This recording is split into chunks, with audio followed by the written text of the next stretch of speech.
gymnast is never going to be able to perform their best, get as strong as possible, like maximize their potential if they're underfueled. So it's a very hard conversation to have with a live gymnast, especially today, and especially in like the world of social media when there's, everybody's doing God knows what online, and there's a lot of comparison, whether it's gymnastic skills, whether it's, body image and, what I eat in a day or all that sort of stuff.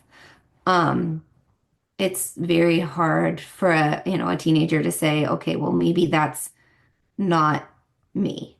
Yeah. Um, but at the end of the day, especially through the years of growth and development, we have to feed them to be an athlete, right? We have to fuel them for what they're trying to accomplish, not just to look a certain way, right? And make sure we're fueling them for function. And if we're fueling them appropriately and then they're in the gym putting in the work that they need to be putting in, we know that that's going to lead to the positive outcomes in gymnastics, right? They could be absolutely shredded, but that muscle could have no function, right? Like um, for a sport like gymnastics. So that's a very hard conversation.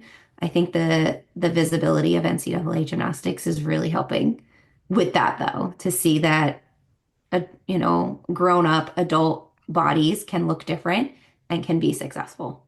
Yeah.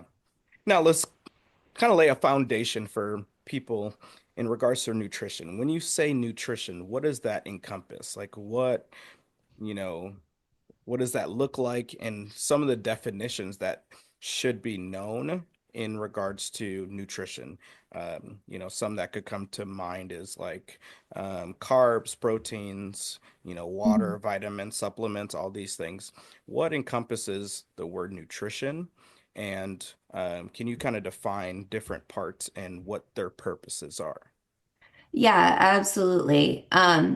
So I mean, nutrition as a big topic is really how we feed our body, right? Making sure we're getting, I almost like to think of it as a hierarchy, right? Making sure we're getting enough energy and enough of all the building blocks that the body needs to first and foremost just stay alive, right?